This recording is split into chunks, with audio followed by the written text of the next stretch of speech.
J.D. Kennedy is a Marine with 3 tours of duty in Iraq and Kuwait. He has also been working behind the scenes for the past few years on behalf of other military veterans and their families, and that's why he has been selected as the latest Santa Clarita Unsung Hero, brought to you by Mercedes-Benz of Valencia. After his 3rd deployment, Kennedy earned a fellowship in the U.S. House of Representatives Wounded Warrior Program, where he worked in the California District offices of Representative Buck McKeon, our representative here in Santa Clarita.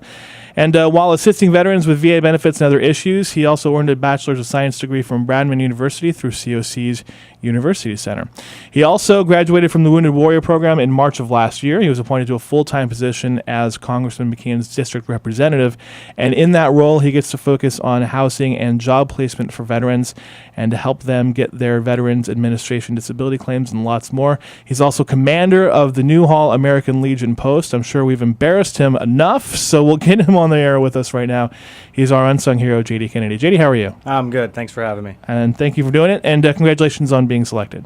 Thank you. Want to find out a little bit more about you and your background. You didn't grow up here in Santa Clarita. You kind of came to us a little bit later in life. Talk to me about where you grew up and when you enlisted in the Marines and when that took place and why you got involved in the Marines in the first place. Well, I grew up in a little town called West Point, Indiana, just outside of Lafayette, Indiana, by Purdue University. I graduated from McCutcheon High School in 2001 and took off for Marine boot camp in San Diego in the fall of the following year. And why did you join? I simply wanted to get out of town. I didn't want to go to school at the time. I was working at a grocery store and had an opportunity to be either a manager, a shift manager at the front of the store, or find something else and go somewhere else. And I didn't feel like staying around town, so I had a friend from the football team that had signed up, asked me to meet his recruiter. He gets an extra rank for getting me to sign up, and right. and I get to leave town. So it worked out pretty well. Everybody wins. Everybody won. Talk to me about your first 2 tours when you went overseas. You went through boot camp. You were stationed overseas. Where did you go? What did you do while you were there? Well, 9/11 happened the month before I took off for boot camp, so I knew in boot camp that I was going to be doing something. And sure enough, the winter of the next year, they were asking for volunteers to ship off, and I raised my hand and took off. I helped set up prior to the invasion of Iraq and Kuwait, unloading ships and setting up bases. Then we declared war, went over the berm the next day. I stayed back and helped load up the ships before coming back home, and then the Army took over after we had accomplished our mission. And a few months later, they were asking the Marine Corps to come back and split up Iraq. They split it down the middle. The Marine Corps took the western half, and the Army maintained the east.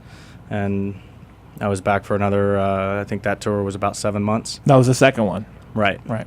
We're in studio, actually, not on the line. He's live with us now. J.D. Kennedy, he's our unsung hero we're focusing on this time around, courtesy of Mercedes-Benz of Valencia. When you were over there, this is a sensitive question maybe, but did you see action when you were over there? How do you talk about that kind of stuff? When it's asked, I'll talk about it. All right. Well, this is on my list of questions to ask you, so now I'm put in the awkward position of asking you. Is that something that you're comfortable talking about? Sure. Yeah, first deployment, we were lucky we didn't have to deal with any attacks. The second time around, we were more in the city, whereas the first time we were in the outskirts, just driving through the desert, doing resupply missions. Second time we were in Ramadi and Baghdad and Fallujah doing the same resupply missions. Those convoys tended to get attacked about 2 out of every 3 times. Each platoon did about 3 to 4 convoys a week, so it was a couple times a week that we would get ambushed. We were lucky, though, we didn't lose anybody, lost some trucks. One guy got his left eye blinded by an RPG when it hit his truck, but we came back with everybody that we left with. It's great. You finished your second tour in 2005. You came back to the States. Right? I don't know if that's when you finished, but you were back in the States at around 2005. You were working here, and you got called back a 3rd time. Was it more of the same, or was it a different type of assignment? Same assignment. I was a truck driver. We did resupply convoys, but that last trip over, we were starting to get out of the cities and move more towards the borders and running security on the interstates, and giving it all over to the Iraqi security, and they were running their own law enforcement and whatnot throughout Ramadi and Fallujah. So it was more of a turnover style rather than continuing to run ammo and food. After that third trip, you connected with the Wounded Warrior program. Talk to me about how that happened and what you did. Well, when I came back and left Camp Pendleton, the Marine Corps owed me somewhere between $3,000 and $4,000, and there was 2 offices that were dealing with the pay and the leave, and they were arguing over half a day's leave pay, right. Which was keeping me for about 4 months from getting my money, and I was trying to close the sale on a condo I was buying in Newhall. So I ended up, after several arguments with a staff sergeant down in Camp Pendleton, told her if she didn't have it handled by the end of the day, I'd be driving across the freeway. I was taking classes at COC, and I told her if it wasn't handled by 4, I'd drive over to my congressman's office and let him know, and she'd be hearing from them. And sure enough, at 4 o'clock, I drove over to McKeon's office, talked to Margie, and the next day I had all my pay in my account. And then a few months later, I was taking a look at some NRCC positions, and nothing would allow me to send an application in without a political referral. And I didn't have any experience with any politicians except for that one, so I sent him an email through his website, and they scheduled me an interview for an internship, and it turned out they had an open position available through the Wounded Warrior program. So it was pretty much just a matter of timing and luck. And rattling some cages a little bit, right? Well, can you hang out a little bit? Can we come back? We'll take a break and do a traffic update and then talk some more. Let's hear some traffic. Hey, fantastic. J.D. Kennedy is our guest. He is the unsung hero from Mercedes-Benz of Valencia. A quick traffic update. We'll come back and talk with him some more as we continue rolling right along on this Monday afternoon. Drive locally, still looking pretty good. 5 and the 14, no accidents. Earlier problem on the 5 southbound near Valencia Boulevard is clear. Had a big rig on its side, but that's moved out now. Only hazard we're showing right now, 405 northbound near Nordoff in the Northridge area. There's a vehicle along the right shoulder just sticking out into traffic just a little bit. They're trying to get that cleaned up. Call us if you see a problem. We'll pass it along. 298 KHTS. It's painful when your teenager and your household is out of control. Out of control behavior is your teen's way of telling you something is wrong. Sometimes the reasons for their out of control behavior are so personal and tragic, your teen would never tell you or anyone else about them, but their actions speak louder than words. If your teen is suddenly exhibiting out of control behavior and hanging out with the wrong crowd, there is something you can do. There is hope. Action Parent and Teen Support meetings meet at Canyon High every Tuesday, 7 to 9 p.m. They work with teen anger, defiance, rebellion, truancy, and drug and alcohol problems. And meetings are free. Give them a call. Their counselors can help. Call 297-8691 or 1-800-4TEEN. That's 297-8691 or 1-800-4TEEN. Action. They can help. Today, it's pretty easy to blame the banks for all the mess we're in. But wait a minute. It wasn't all the banks. If you ask Tamara Gurney, president of Mission Valley Bank, she'll tell you that there are huge differences between those big banks with subprime loans and the other stuff they got into and traditional community banks like Mission Valley Bank. In fact, community banks are the one bright spot in all of this. When they make loans, they know who they are making them to. When they look at a project, they know what and who is involved. If the whole banking industry was run like community banks, the headlines would be much different. And it's not just Mission Valley Bank either. It's community banks in general. Solid competitors and solid banks. So if you think that banks are all the same, if you're staying with your big bank because you think that banks are all alike, visit Mission Valley Bank, a traditional community bank. Come in and feel the difference. It is the right way to do business. Stop in today and see for yourself. Mission Valley Bank offices in the Valencia Industrial Center, the Center Point area of Santa Clarita, and Sun Valley. Member FDIC. Your hometown station. 1220 KHTS. 420, we're back in studio live with J.D. Kennedy. He's been selected as the unsung hero of Santa Clarita, courtesy of Mercedes-Benz of Valencia. You can see the feature on all of our unsung heroes online at our website. It's hometownstation.com. J.D., thanks for hanging out. Appreciate it. On ask you, as we've been talking with J.D., he is heavily involved. He's a former Marine, and well, I guess you're always a Marine, right? So Once a Marine, always a Marine. That's what I hear. And he's working full time for Congressman Buck McKeon in his office as a district representative. I want to ask about, this is something that the Congressman has been heavily involved with, and so, in turn you are as well, the Habitat for Heroes project, and building homes for veterans here in the SCV. Talk about your involvement with that and what you think about it. Well, it's great. Simply put, as far as how I feel about how Buck feels about it, it's a great program. It's a great project. We're looking forward to the groundbreaking once I believe it's in front of the Planning Commission and then the City Council. I don't believe that it's going to see any problems at either of those, but our involvement with it started off as just serving on the advisory committee that Carl and Jerry Goldman put together along with Mike Mizrahi at the gas company, and then it turned into more of a referral from Congressman McKeon's office. A lot of the vets that come into our office looking for assistance on multiple different levels, we end up sending over to Carl and Jerry, and they end up getting the services of Habitat for Humanity coming in and renovating their homes or doing just simple repairs. We've got one gal now up in Canyon Country getting a new furnace. She was going several months without any heat.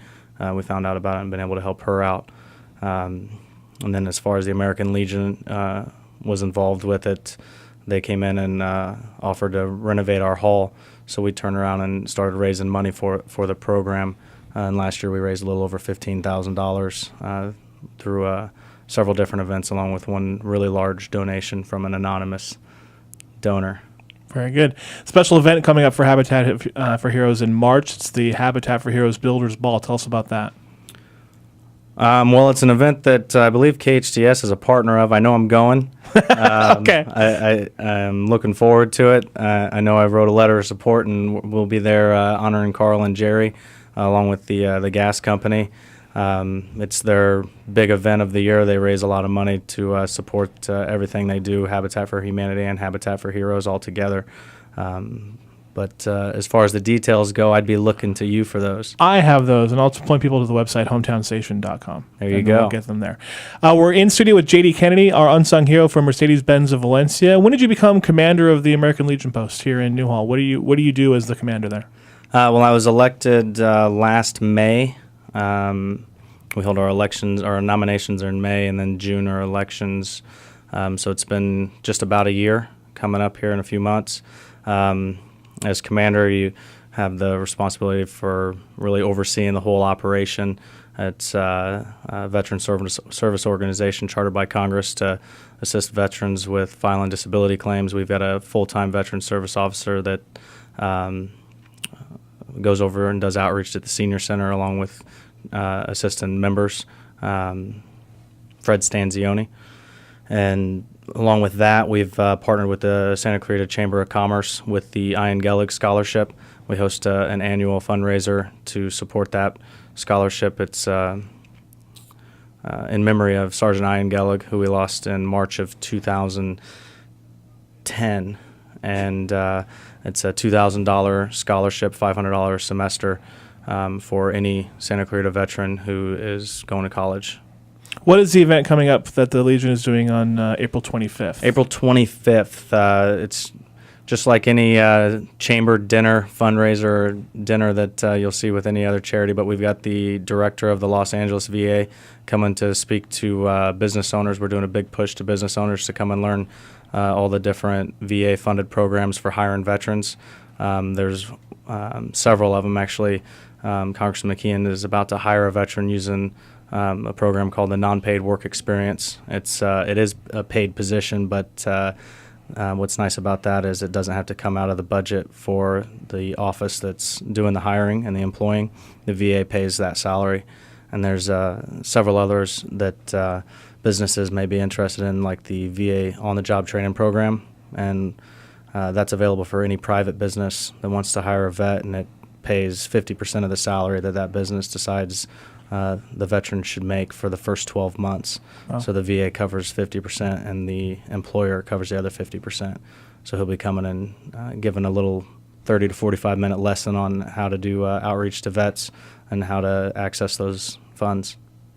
Lastly, I want to ask you about an event that you were at earlier today with the congressman. We had a presentation over at the Historical Plaza in Newhall. We awarded a Bronze Star today. Talk to me about that and what it was for, and who the honoree was. Well, the honoree was a resident of Castaic. He's currently stationed at the Pentagon. He took a day of leave to come out and have the ceremony so his mom could attend. And Gabe Surratt. Gabe Surratt, Yeah. Captain Gabe Surratt. The award was given to him when he was a lieutenant. Today he actually got promoted to captain, and it ended up in his records, and he had it on his chest, but he had never formally been presented the Bronze Star to him. So we put that together along with the city. Mayor Keller was there. We had the first Hispanic general for the California National Guard present to present the award to Gabe, and then we got him promoted to captain. Important to recognize and to honor those who serve. Very important. And we thank you for your continued support of those who serve, including yourself, and helping to get people those benefits that they need, disability benefits, things like that. Talk to me. What do you get out of your involvement with veterans, people that have served like yourself? At this point, we're not doing it because we're getting famous from it. We're not doing it because we're getting rich off of it. What do you get out of it? Well, put you right on the spot. hadn't thought about that.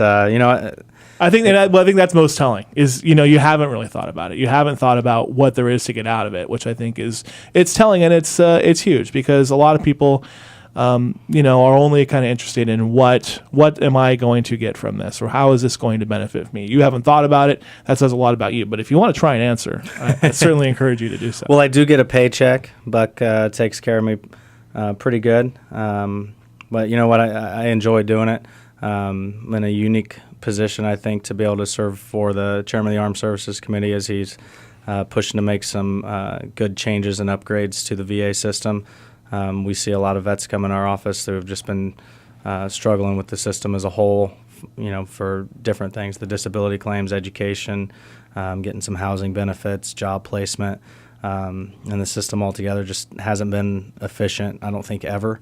And the Congressman's making some good moves to address those, and I'm happy to be there by his side to let him know what's going on.